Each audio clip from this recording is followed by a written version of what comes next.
Wira itu pejuang, usaha itu ya usaha. Jadi selama kita mau berwirausaha, kita berjuang terus. Malah bisnis tuh bikin aku lebih sehat aja. Apa yang aku dapat saat ini, aku selalu bilang, ini bukan 100% usaha saya. Jiro lupa ngopi pasti Fatek Podcast. Woo! Balik lagi di ngopi pasti Fatek Podcast. Kali ini kita kemampiran mbak-mbak yang bawa minuman, minuman enak. Kang jamu gitu maksudnya ya. Ada Mbak Tika. Iya, Mbak Eka. Halo Mbak Eka. Ya, nggak rame nih. Harusnya gitu ya. Halo Mbak Eka. Nah, gitu ya. Ya tunjukkan pura-pura bahagianya tuh. Iya benar-benar. Oke bahagia. Mbak Tika apa kabar? Alhamdulillah baik Banget. Panas-panasan ya jauh-jauh dari Depok. Dari Depok Cirebon loh. Iya, bukan Depok. Bukan Depok Jakarta. Jauh-jauh loh ke sini. Berapa jam tuh kira-kira? 45 menit lah. Ih, setengah jam lebih Setengah ya. jam lebih. Ya ampun, macet pasti di Pleret. Enggak, macet di lampu merah doang. Kan biasanya daerah-daerah Pleret ruwet gitu loh. Oh enggak, kita lewat jalur Sumber. Oh, jalurnya ke sana. Talun, Sumber. Oh, enggak lewat yang arah sini yang Enggak. ruwet itu. Iya, enggak ngelewatin resto-resto apa macet itu enggak. Isen taunya di Instagram nih Neng Alena. Iya. Itu betul. nama siapa berarti? Neng Alena tuh nama anak. Jadi emang usaha ini waktu itu bingung nyari brandnya apa gitu ya. Kayak belum pede buat namain Neng Tika juga nggak pantas gitu. Ibu Tika kayak ngerasa ketuaan gitu kan ya. Udahlah sasarannya anak deh ya. Mungkin didedikasiin buat Alena juga, makanya dinamain Neng Alena. Tapi akhirnya kalau kita kemana-mana dipanggilnya Neng gitu. Padahal kayak orangnya lebih kecil gitu kan. Aduh, nih jangan-jangan sampai tua dipanggil Neng terus gitu. Ngeri juga, tapi ya itu. Neng kayak Sunda banget gitu ya, Neng. Betul. Emang asli mana Mbak Tika? Bukan asli Cirebon katanya ya? Aku asli Kebonjeruk, Jakarta Barat. Terus sempat pesantren di Cirebon. Sampai kuliah juga di Cirebon. Akhirnya pas magang tuh ketemu suami orang Cirebon. Oh, jadi nikah sama orang Cirebon. Iya, akhirnya migrasi ke sini. Migrasi ke sini kayak dikontrak, lu harus jadi orang Cirebon. Ya kan biasanya kalau cewek udah nikah tuh jadi dibawa gitu kan sama suaminya, jadi betul. suaminya. Ya tinggalnya di sini ya kita ikutan di sini kayak gitu. Terus gimana Cirebon? Dan selain itu ya mungkin betah juga ya. Udah minum betah air Cirebon. Betah sama panasnya Cirebon, sama ongkepnya Cirebon. Tapi dulu tuh kan pesantren di daerah Cirebon Timur kan memang lumayan panas karena pesisir ya, maksudnya laut kan di sana. Pas geser ke Sumber itu agak-agak adem karena kayak masih perbatasan deket Majalengka Kuningan juga nggak sih? Jadi ya enak aja panas tuh. Enak ada pasangan ya. Kan sama pasangan tercinta gitu loh. Betul. Mau sepanas apapun juga kan ya. Berarti lama di Cirebon? Hampir dari 2004. Oh, dari pas pesantren itu? Iya. Kenapa memutuskan pesantren di sini sih, Mbak? Pilihan orang tua. Umur segitu belum bisa punya keputusan. Ya, bisa dikatakan begitu. Pesantren itu terpaksa.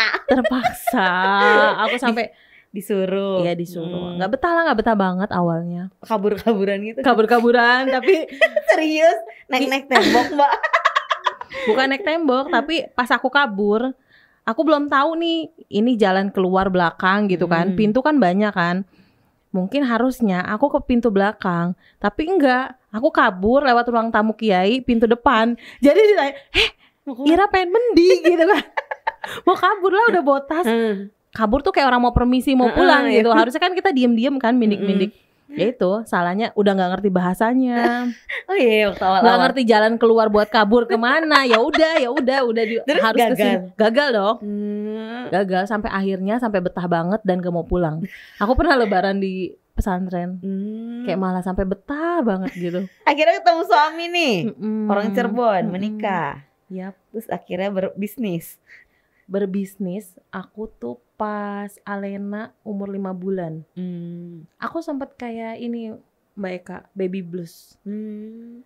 Karena gini ya, aku tinggal di perumahan yang lumayan sepi. Waktu itu belum banyak warganya. Terus peralihannya cepet banget gitu.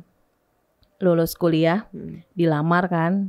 Aku nikah, terus kayak sama suami. Akhirnya kita pindah ke perumahan yang agak masih sepi gitu. Tiba-tiba kayak kita tuh punya anak. Terus aku nggak bisa nih ngurus bayi gimana? Kalau orang tua suami kan udah meninggal semua kan. Terus mama di Jakarta gitu. Ke rumah tuh pas aku kayak 40 hari atau berapa lah gitu. Nah pas mama pulang lagi, aku mulai tuh yang jadi suka nangis nggak jelas. Kayak bingung ini gimana. Terus kayak ngadepin bayi kan bingung. Pas suami kerja juga duaan aja ya sama bayi iya, gitu kan terus ya Mbak. Alena itu kena kayak kulitnya itu gampang iritasi gitu. Gampang merah apa segala macam. Aku sampai kayak bolak-balik ke dokter kulit itu sering banget. Ini kenapa gitu kan. Jadi aku bingung dan dia gampang panas dan dia punya mudah muntah. Jadi reflux. Kalau kata dokter tuh kantup. Kalau misalnya kita yang normal itu kalau orang habis makan kan ketutup gitu ya. Nah ini dia gampang ngebuka jadi gampang muntah lagi. Keluar lagi. Iya. Nah itu aku stres. Jadi kayak habis ngasih ASI gitu.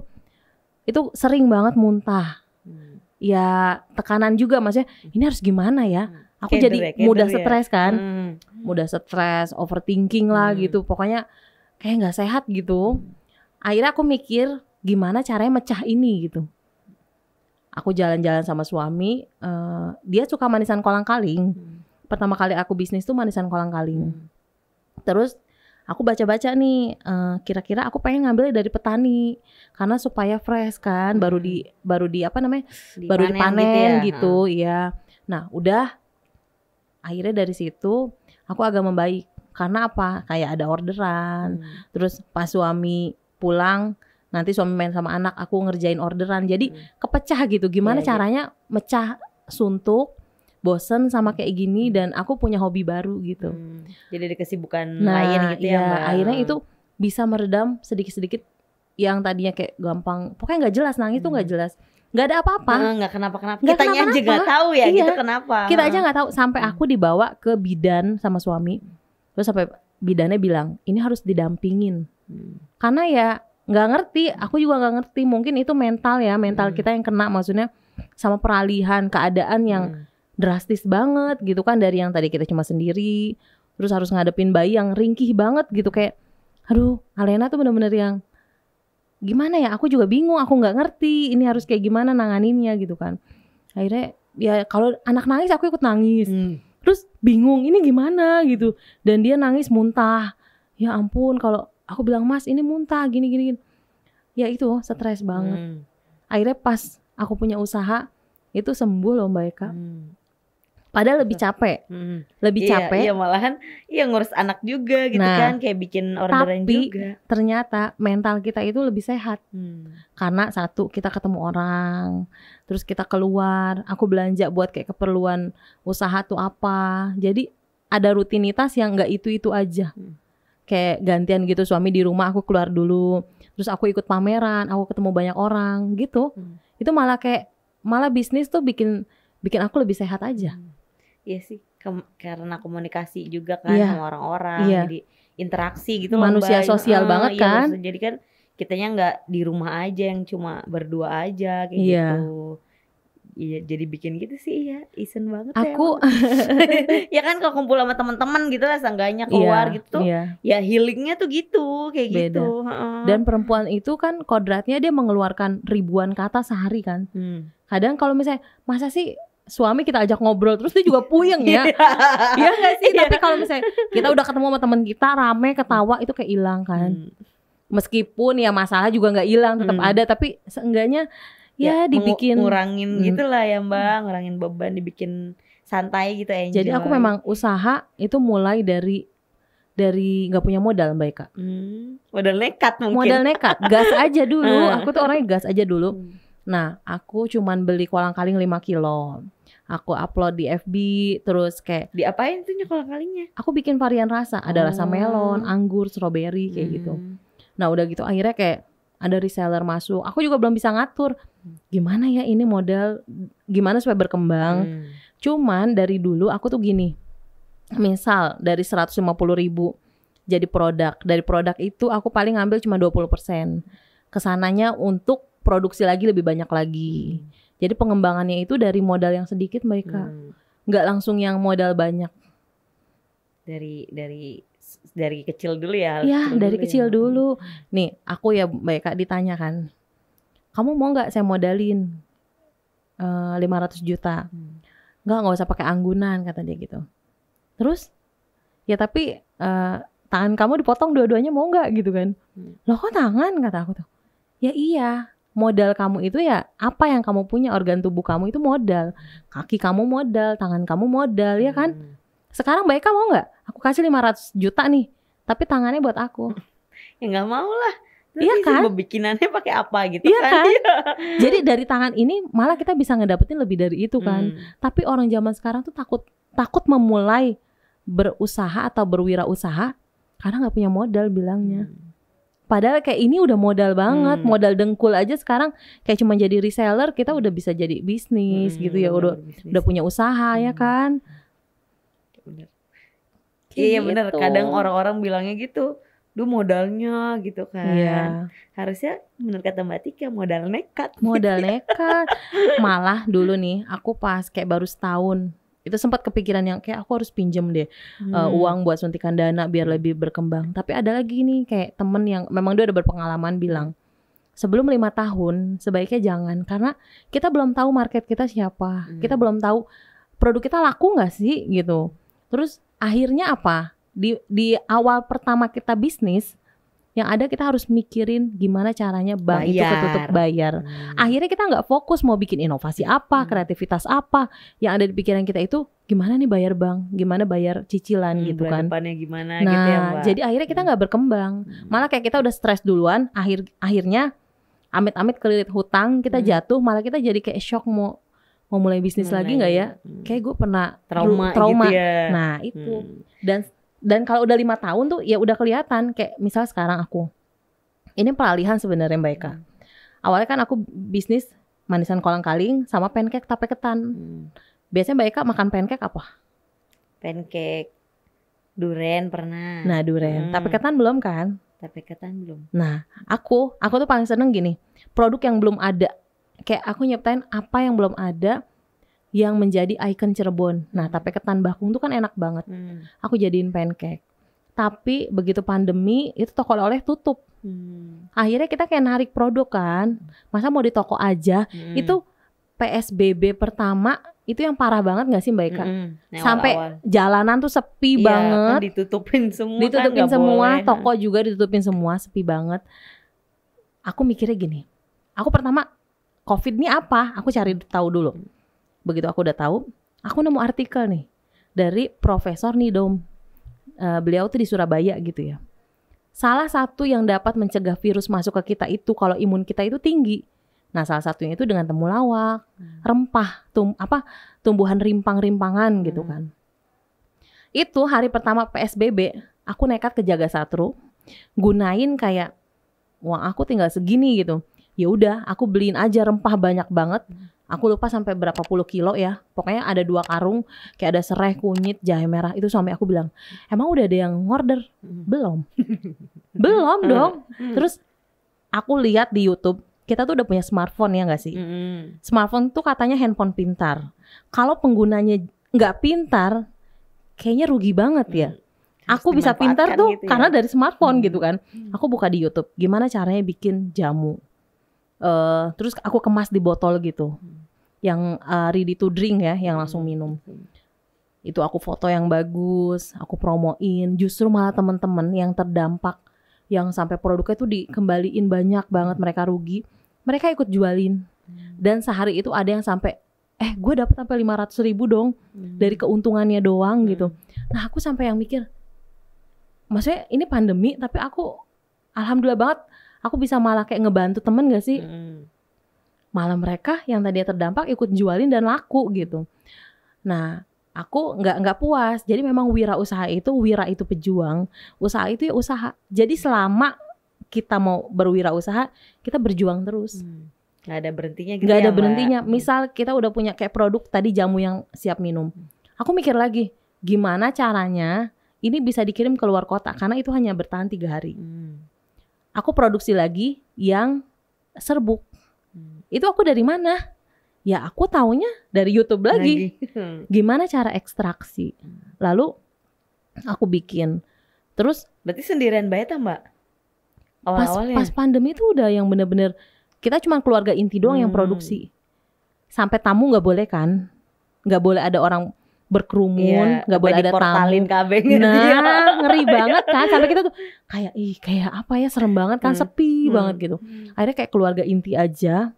Itu aku berapa kali gagal bikinnya. Maksudnya kebanyakan temulawak nih nggak enak, kebanyakan kunyit nggak enak. Sampai akhirnya ya itu sehari itu bisa sampai 12 kali aku uji coba. Nyobain Iya, gitu ya. kayak ini 20% kurangin. Itu bener-bener kita survive banget, nggak ada yang ngajarin. Kalau bukan diri kita sendiri buat bisa bertahan, kita nggak bisa ngandelin siapa-siapa kan. Jadi aku sampai yang ini kayaknya emang harus terus deh, karena nggak tahu pandemi sampai kapan. Akhirnya aku bisa bikin yang serbuk kayak gitu. Dan di pertengahan itu aku dapat orderan yang serbuk itu sampai 3.000 kemasan. Itu berkat dari apa sih? Kalau bukan kita tuh kayak ayo inovasi terus. Jadi wirausaha ya itu. Kalau kitanya kayak mudah puas, ya udah bisa bikin jamu botolan kan. Ya udah sampai situ doang gitu. Jadi kayak stuck ya udah di situ. Jadi kita tuh harus ngelihat lagi. Misal kayak sekarang aku udah mulai masuk ke minimarket, supermarket. Aku nggak puas juga gitu. Kayak gimana caranya bisa luar kota itu produk aku ada di luar kota. Terus. Jadi benar-benar yang kita perang terus gitu, berusaha terus gimana caranya kita bisa lebih dari ini. Berarti nggak boleh kayak berhenti di situ aja gitu ya. Nggak boleh. Dan nggak boleh berhenti puas gitu ya Mbak. Itu kalau awal-awal udah langsung kemasan gitu, kemasannya udah berlabel gitu apa gimana sih Mbak? Kan soalnya setahu Isun kayak bikin label makanan gitu harus jumlah banyak gitu kan. Kalau misalnya jumlahnya dikit gitu kayak jadi lebih mahal. Kita bikin kemasan gitu, pengemasannya gitu loh Mbak. Iya. Aku tuh awalnya nggak langsung yang kemasan bagus kayak gitu full printing ya.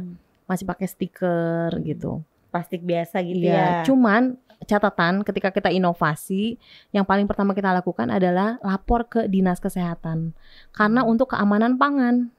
Biasanya aku langsung ke Dinas Kesehatan. Begitu kita sudah punya nomor PIRT, izin industri rumah tangga itu, baru kita bisa tingkatin lagi, kita daftarkan ke Halal MUI. Kayak gitu tuh ribet gak sih Mbak prosesnya? Enggak, karena sekarang gak gini, ribet. Gak ribet. Kan orang-orang pada bilang, prosedurnya ntar repot gitu loh sebenarnya. Sebenarnya enggak ya Mbak, kalau sebenarnya enggak. Kalau kita kieng ya, mau niat gitu loh. Iya, sebenarnya gini, Dinas Kesehatan itu untuk mengurus PIRT, tapi Disperindag itu punya program PIRT itu bisa gratis. Kalau misalnya kita ngusulin sendiri itu bayar sekitar 350.000 gitu ya. Dan mereka juga punya program untuk halal, namanya sertifikasi halal dari MUI. Itu kalau bayar sampai 4 jutaan. Nah, Disperindag atau dinas yang lainnya seperti dinas koperasi, mungkin UMKM tuh ada juga gitu ya. Cuman waktu itu aku dapat dari Disperindag Kabupaten Cirebon, itu gratis. Kalau kita ngurus sendiri bayar sampai 4 juta lebih. Tapi itu ada program gratis. Ada programnya gitu ya. Mungkin kitanya harus cari info gitu ya, cari tahu ya Mbak. Bisa. Kitanya harus sering main ke dinas, nanya-nanya. Mungkin ada teman-teman yang baru mau mulai usaha terus bingung, ini aku nggak ada nih izinnya, karena itu wajib banget Mbak Eka. Kalau kita nggak punya 2 sertifikat itu, dijamin nggak bisa masuk kemana-mana. Dan kalau ada hal masalah dengan produk, kita bisa dituntut karena itu ilegal. Ilegal itu nanti produk kita bisa ditilang gitu. Kalau misalnya polisi mah maksudnya ditilang gitu ya. Karena kamu nggak punya surat izin edar nih. Jadi buat teman-teman yang mau usaha makanan, jangan bingung. Maksudnya coba sering main ke Disperindag atau Dinkop, Dinas Koperasi gitu, untuk cari tahu program-program keren dari dinas-dinas Cirebon. Biar ada keringanan gitu ya Mbak. Membantu buat UMKM. Jadi aku tuh awalnya masih stiker. Pas dapet orderan makin banyak gitu, aku ganti full printing. Itu berarti langsung kalau orderan banyak 1.000, gitu ya? Minimal 1.000. Iya, berarti pas masih orderan dikit masih stikeran dulu. Masih stikeran dulu. Pokoknya jangan dibikin bingung Mbak Eka. Selagi kita biasanya stikeran ya udah nggak apa-apa. Jalan aja dulu gitu. Karena kan nanti kita nggak tahu rezekinya di depan kan kayak gimana kan. Kalau misalnya kita dibikin pusing terus ya, duh aku belum bisa nih full printing, aduh jelek lah, nggak jadi usaha lah. Ya nggak maju-maju dong. Tapi yang penting itu kayak perizinan Dinkesnya, perizinan dari halal MUI-nya, itu yang paling penting. Poin pertama. Harus ada ya awal-awal ya kalau kita mau bisnis makanan atau minuman ya. Betul. Baik Kak, cobain dong. Udah di jahe coklat. baru nyobain kan? Iya, dibuat dengan rasa cinta. Madu with love ya, dibuat dengan cinta. Iya, ini tuh udah hangat tau, udah sehangat kehangatan keluarga. Gak ada menarik-menarik isun kalau review produk Mbak. Minum dulu Bismillahirrahmanirrahim.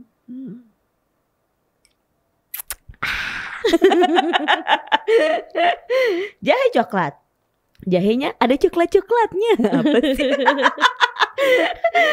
Pokoknya males dah kalau isun yang review tuh Mbak, sebenarnya meningkat apa menurun hasilnya. Enggak yang apa sih Kak kayak gitu. Iya. Tapi tuh kadang orang juga tapi mau sih nyobain kayak gitu. Iya.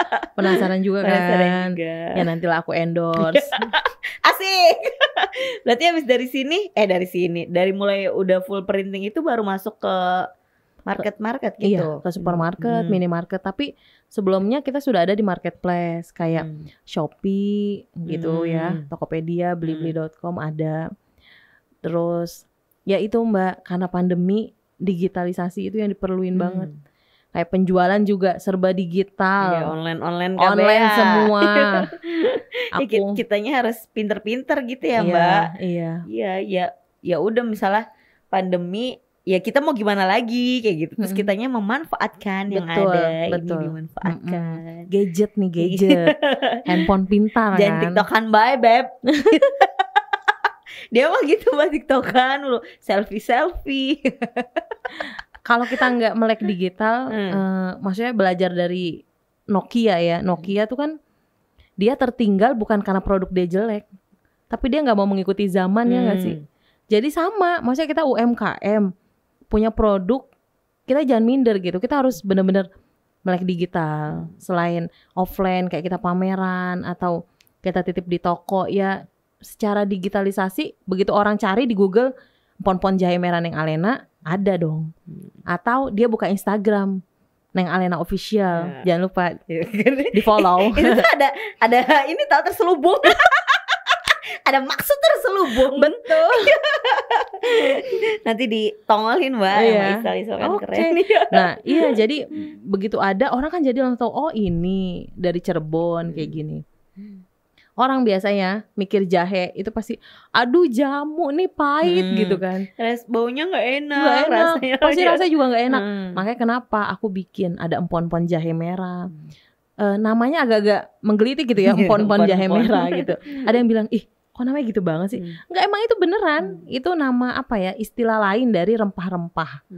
Kenapa? Karena jahe merah ini dikombinasi dengan temulawak, kunyit, sereh, kapulaga, cengkeh, kayu manis. Itu udah semuanya masuk dong. Jadi rempah-rempah tuh dalam satu tegukan lah gitu. Dan dia pakai gula aren juga, jadi nggak pahit. Kemarin seminggu itu kita pameran di Surabaya kan. Nah pas di sana orang Surabaya nyobain, loh kok jamu enak ya? Gitu. Aku bilang, aku memang bikin jamu. Pasar aku yang paling pertama aku bidik itu anak muda yang nggak suka jamu.